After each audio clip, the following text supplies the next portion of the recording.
grisly scene at an eerily desolate site.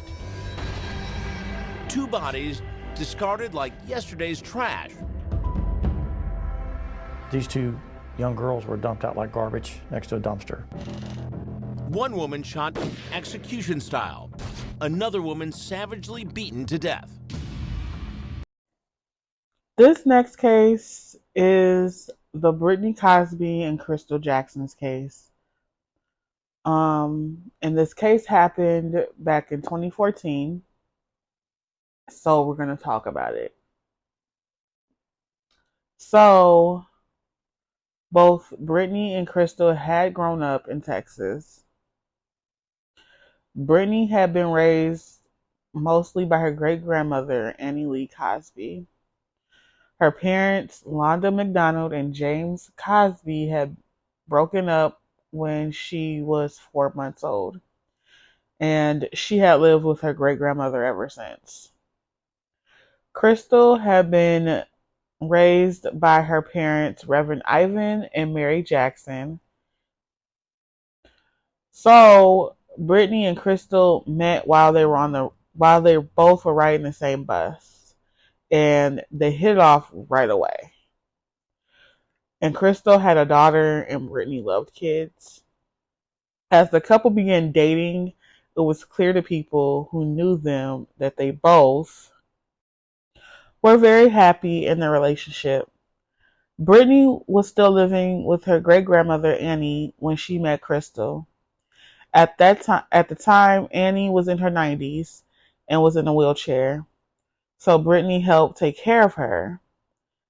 And eventually, Crystal also moved in to live with Britney and help with the caring of her great-grandmother. And their living situation worked out for the couple.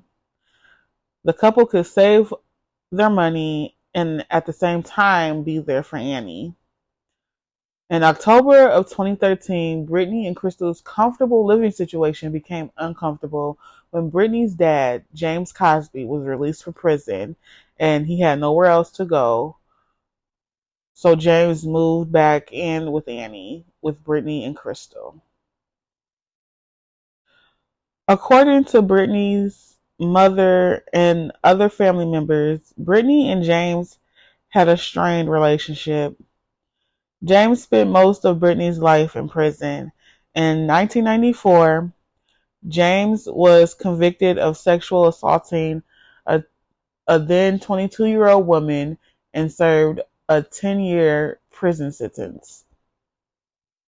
After his release, James was supposed to register as a sex offender, but failed to do so, and he was sent back to prison in 2011 and served another 2 years. After his release, he went back to live with Annie and Britney. Once James moved back in, the atmosphere in the home changed. Britney and her father did not get along, so Britney and Crystal began planning their move. They also wanted their own place, and the tension created by Britney's father moving back in probably helped motivate Britney and Crystal to get their own place. So at the beginning of 2014, Britney and Crystal began making plans to move out. So they first wanted to buy a car. So when they got their tax refunds that year, Britney and Crystal put their money together and purchased a 2006 Kia Cento that Annie had co-signed for them. After buying their new car, Britney and Crystal were focused on their next chapter of their lives, but unfortunately neither Britney or Crystal would ever get the chance to live out their dreams.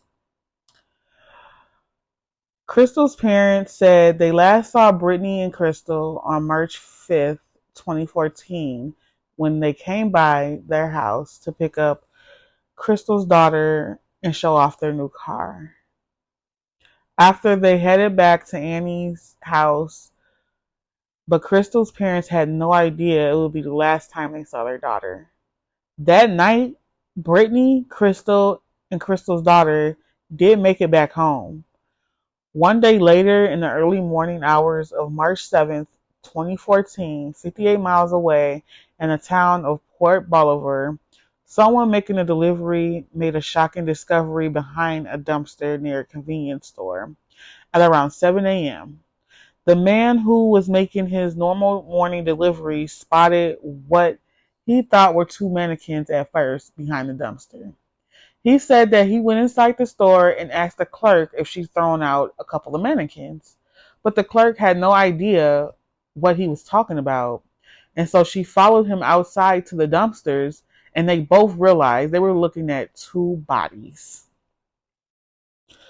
So, because Port Bolivar is a small island near Galveston, Texas, and nothing much happens there, and they don't get much homicides there. So to find two bodies behind a dumpster was not something law enforcement to get a call about.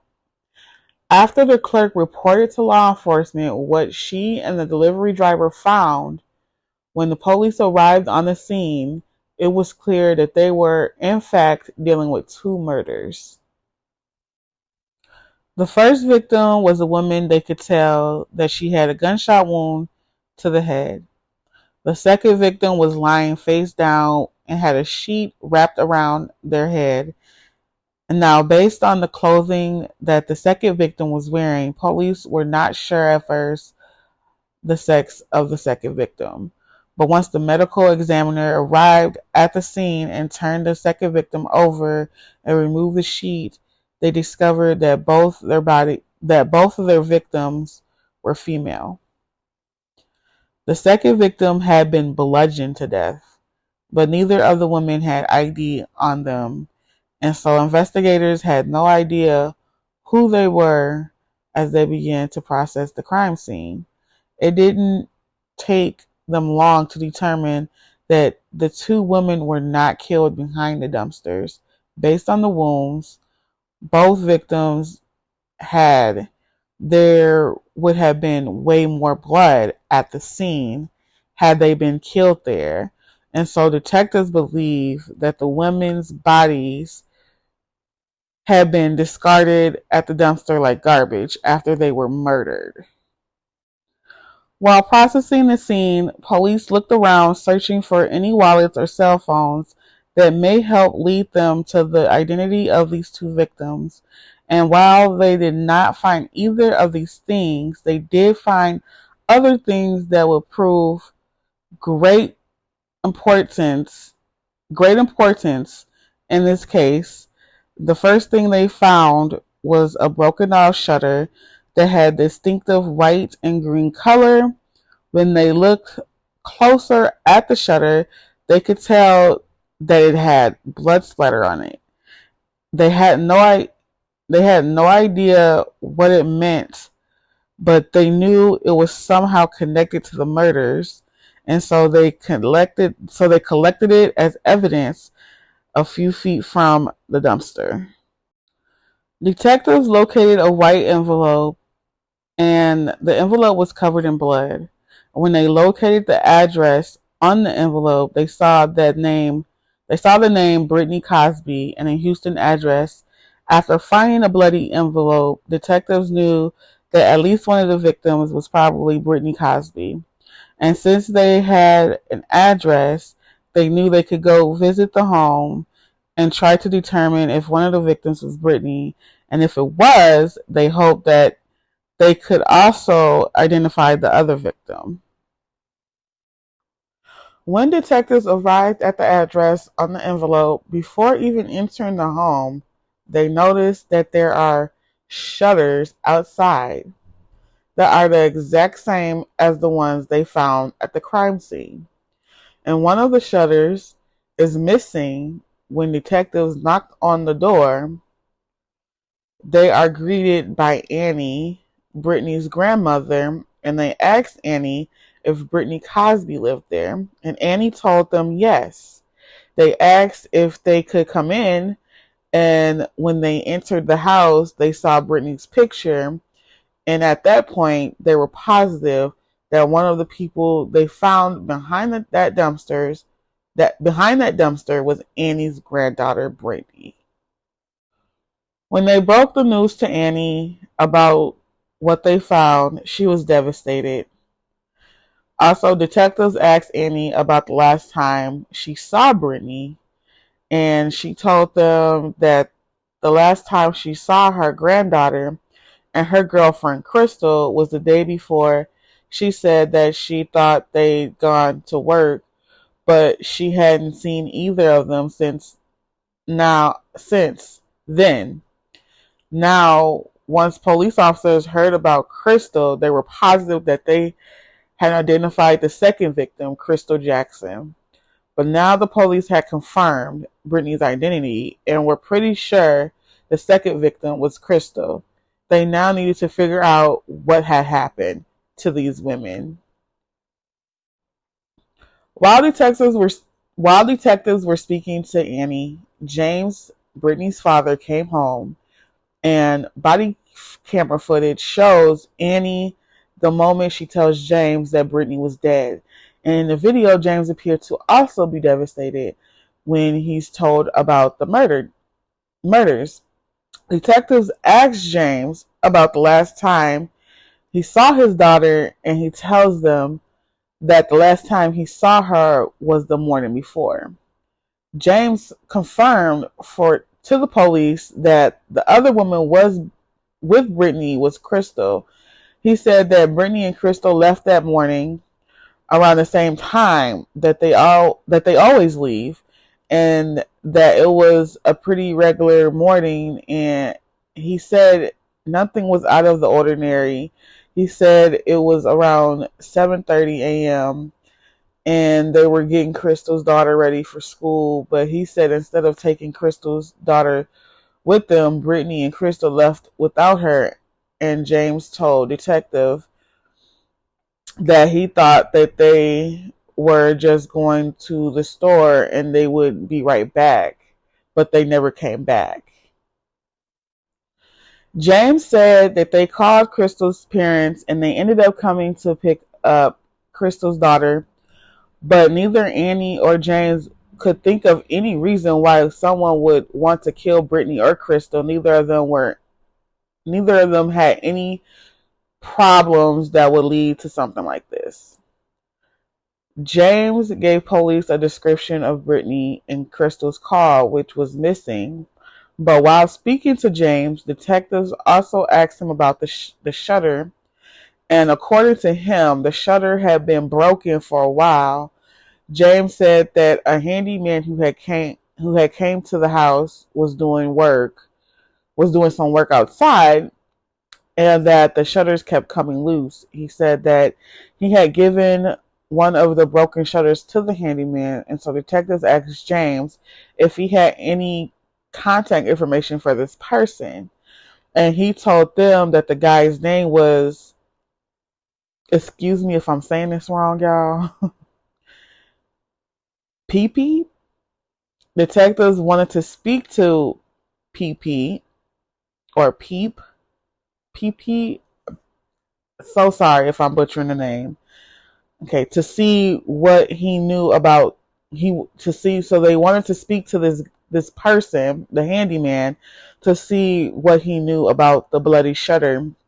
And in the meantime, police put out being on the lookout for the Kia Cento that Britney and Crystal had been driving. And after getting Crystal's parents' address from the license, police went over to the Jacksons' homes to break the devastating news. To them, when police speak to Ivan and Mary Jackson and inform them of their daughter's murder, they are shocked to the news. It was unbelievable. But after speaking to Ivan, they discovered that he did not approve of his daughter's relationship with Britney. Ivan said technically Britney wasn't even allowed to come in his house. And if she did, she could only go as far as the kitchen table, which he said even that he even he said that even that he didn't like Ivan did not mince words about his disapproval of his daughter's relationship with Britney. Like the initial interview with Britney's family, the interview with the Jacksons was also captured on body camera footage. And in the footage, Ivan told detectives that he would tell his daughter that she wasn't really gay. Quote, I would tell my daughter, you're not really gay, you're just effed up in the head. Mary, Crystal's mother, said that she had accepted that her daughter was gay, but Ivan never could, and it caused a lot of tension in their father-daughter relationship. Ivan admitted that he and Crystal argued, and that the last time he saw her, they argued about her relationship with Crystal. Ivan said that he didn't want his daughter living with Britney and wanted her home so she could be more of a mother to her daughter. He told detectives that he told his daughter that Britney would be the cause of her death. In that interview, Ivan also told police that he owned a .25 caliber pistol and that when Crystal vanished and left her daughter at Annie's house, he was convinced that Britney had something to do with it. And so he planned to take his gun and confront her, but he said his wife talked him out of it and he never went over to Annie's home. Also, when Ivan told police this, it raised their suspicions. It was clear that he was angry at his daughter for being in a relationship with another woman, and he did not want to accept the fact that his daughter was a lesbian. As a Southern Baptist preacher, having a gay daughter went against everything he believed in. And he made sure she and Britney knew that he disapproved. So once police learned about Ivan's gun, they collected it so it could be tested for evidence. They were not sure if Ivan was involved, but after what they were told, they needed to rule him out as a suspect. So detectives began digging deeper into Britney and Crystal's life. They had discovered quickly that not everyone in their lives was happy about the relationship. And now detectives had to determine if that relationship had anything to do with their murders. After their initial conversations with the Jacksons, Mary, Crystal's mom, came into the station along with Ivan to answer more questions. This time, detectives asked Mary about the father of Crystal's daughter and their relationship, and she told detectives that after their daughter was born, that the relationship between Crystal and her child's father started to go downhill. He was not involved in his daughter's life, and Crystal had sole custody. So after learning his identity, detectives brought the father of Crystal's daughter into the station, and he admitted that he was not involved in his daughter's life, and that the last time he saw her and Crystal was a month prior when he ran into them at a local store. He told them that he had nothing to do with the murders and that he was home with his mom at the time the murders were committed. He gave police a DNA sample that they could test, and detectives had no evidence at the time that he was connected to the murders, and so he was allowed to leave. But when the autopsy results came back, it revealed that Britney had been hit at least 5 times in the back of the head and then strangled. Crystal had a single gunshot wound to the head. The wound Britney had sustained led police to believe that she had been the initial intended target, and that whoever had done this was very angry with her. The single gunshot that Crystal had received made detectives believe that whoever killed her had done it in a hurry.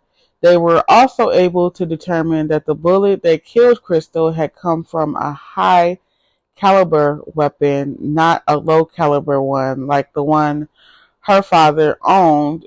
And so detectives were convinced at that point that Ivan was not the killer.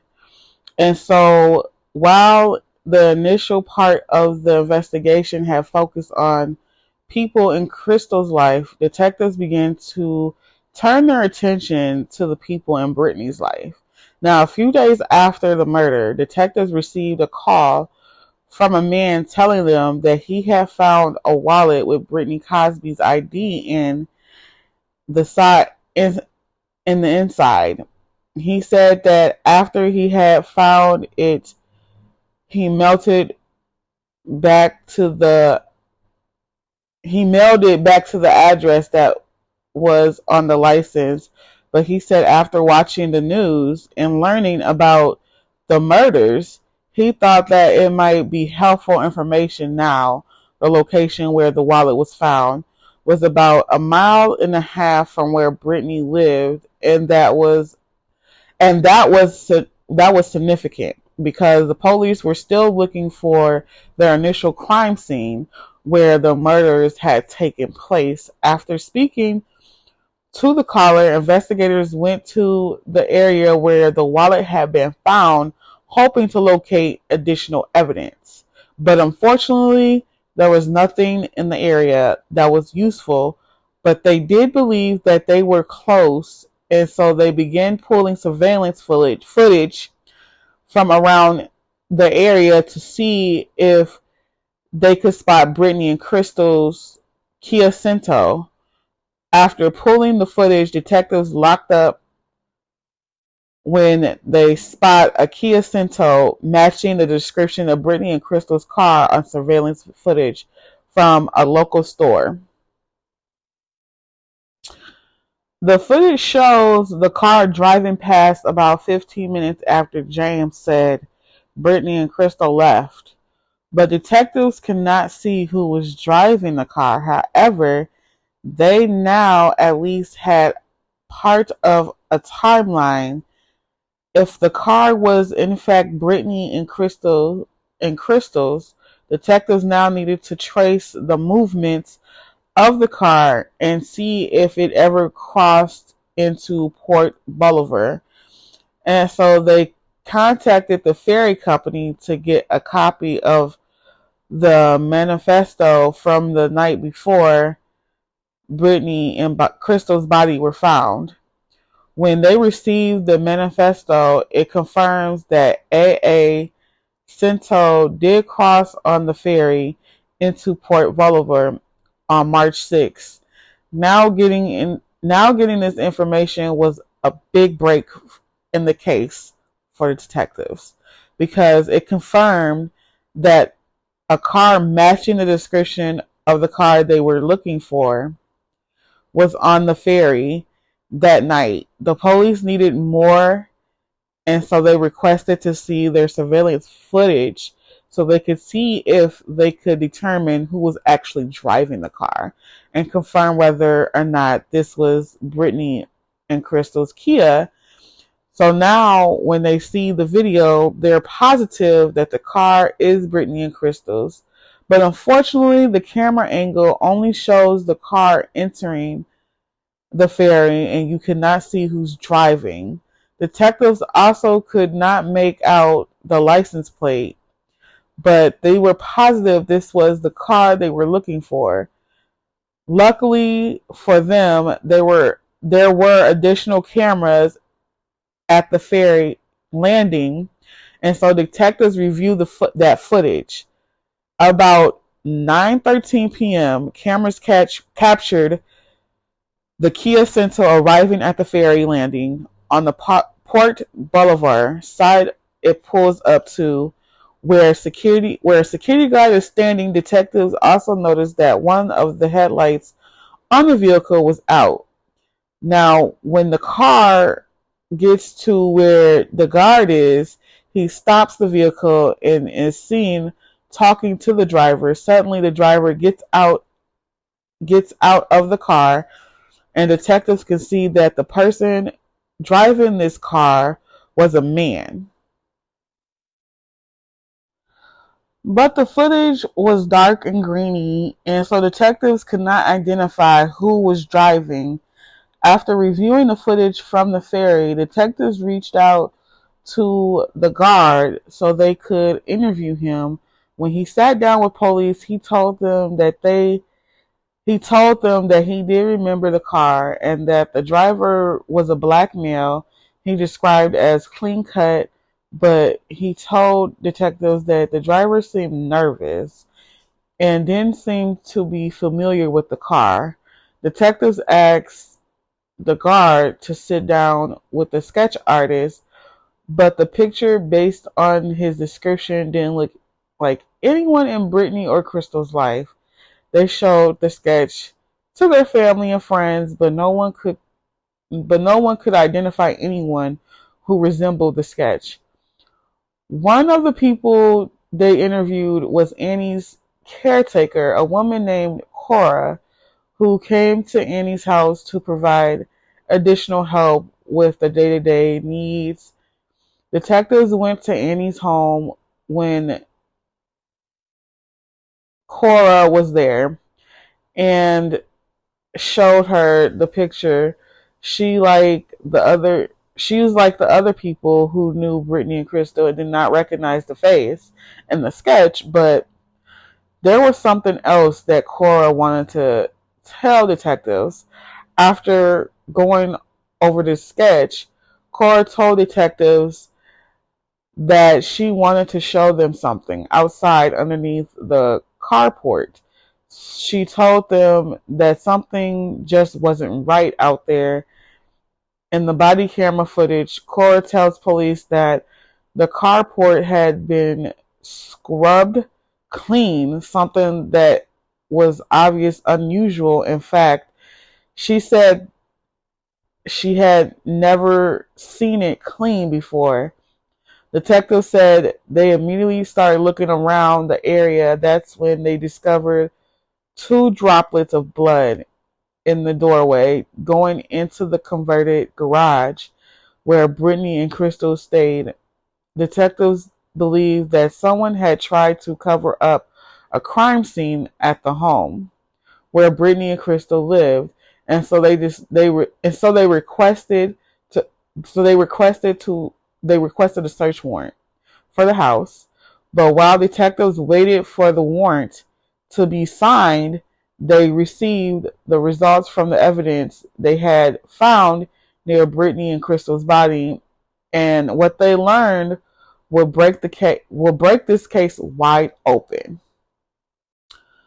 So on the bloody envelope that was discovered at the scene, there had been a single fingerprint found, and when the fingerprint was ran, it came back as a positive match to Britney's father, James Cosby.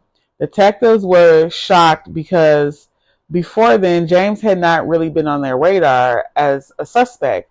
But after they searched the home and took a closer look at Britney and James' relationship, they realized he was not a grieving father he portrayed himself to be. So when the search warrant was executed at the home where Britney, Crystal, and James lived, detectives found a mountain of forensic evidence.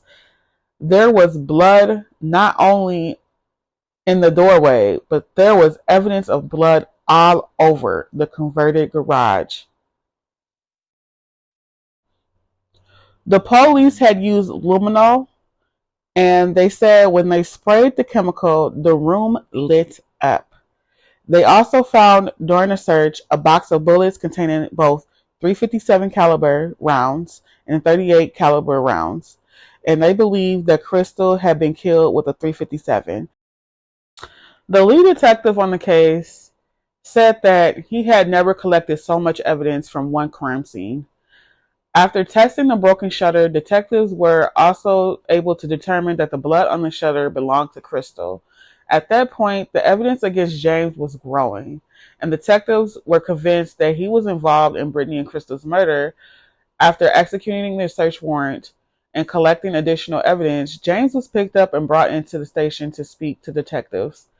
They asked him to tell them again about the last time he saw his daughter and Crystal. And he tells them the same story, but the police are 100% sure that James was lying. They confront him with the evidence, including the fingerprints at the scene where the bodies were found. But James denied that he was involved. Detectives, however, had enough evidence to arrest James. His fingerprints on the evidence was enough to prove that he at least moved the bodies to Port Bolivar. And so James was charged that night with tampering with the evidence and placed in jail. When James was arrested, it was one day after Britney and Crystal's family had held, it was a day after Britney and Crystal's family held a vigil for the young women.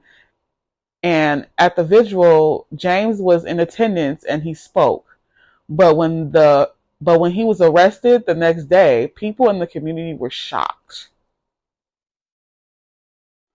But people who were close to Britney knew there were deeper issues that existed, and apparently Crystal's parents were not the only ones that did not approve of Britney and Crystal's relationship. After James was arrested, Britney's mom spoke to local news outlets and told them that she believed James had killed Britney and Crystal because they were lesbians. James apparently was Muslim, and according to Britney's mom, he would say things about how Britney's sexuality bothered him. After James was arrested for evidence tampering, detectives still needed more evidence to connect him to the murders. James had turned over his phone to the detectives after his arrest, and so the police were able to go through his call log, and that's when they discovered on the night before the bodies were found, James called a number several times, and they learned that the number belonged to a woman named Kimberly, who James had been dating. And so detectives contacted her and asked her to come into the station. Kimberly confirmed to the police that on the morning the bodies were found, she saw James driving the silver Kia Sorento. She had met him in the parking lot of a local liquor store that morning and followed him back to his house. She said she stayed with him until about 3 p.m. and then left. After speaking to Kimberly, detectives knew that James had lied to them not only about driving his daughter's car that morning, but also lied about his whereabouts because he told them he was at home. A month and a half later, in April 2014, Britney and Crystal's Kia Sorento was found in a lot of a strip club in Houston.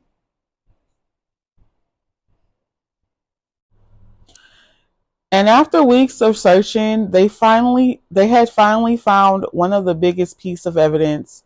When the car is opened inside, they find blood all over the back of the car. And when they look into the corner of the trunk, they find the bullet that killed Crystal. Finding the bullet inside the car meant that the trunk had to have been open when Crystal was shot. Inside the ashtray, detectives find cigarette butts, and so those were collected and tested for DNA. And when the DNA results came back from the cigarette butts, it was a match to James Cosby. After piecing together all the evidence collected, including interviews, DNA, fingerprints, surveillance footage, and cell phone records, detectives were confident that they knew what happened to Britney and Crystal on the morning of March 6, 2014. So, detectives believe that Britney and her father got into an argument, and in a violent rage, James attacked his daughter, hitting her in her head multiple times, and then strangling her to death.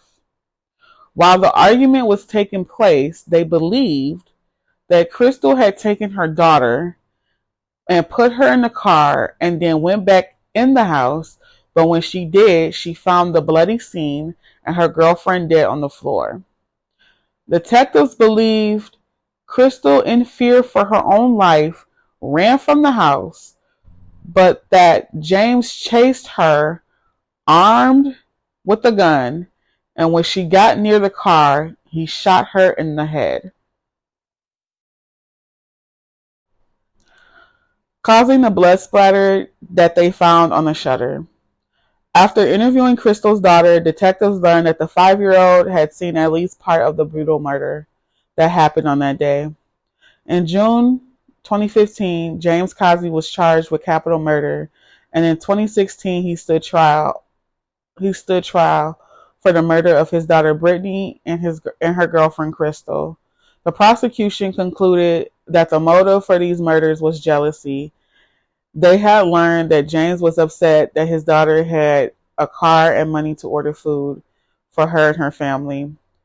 Cora, Annie's caregiver, told detectives that the night before the murder, James was angry at Britney because she could order pizza and he had to eat a bologna sandwich. People close to Britney, however, believe that it was her sexuality that was the ultimate reason why James killed his own daughter. After 3 hours of deliberation, James Cosby was found guilty of capital murder and he was sentenced to life in prison. And that is the end of today's case. And I do want to give my condolences to the families of Britney Cosby and Crystal Jackson. They did not deserve to die the way that they did and how violent it was. And I wanted to say that James Cosby is where he needs to be. And I want to also say that thank you guys for being here today and for listening in to my podcast. And I'll talk to you guys in the next one.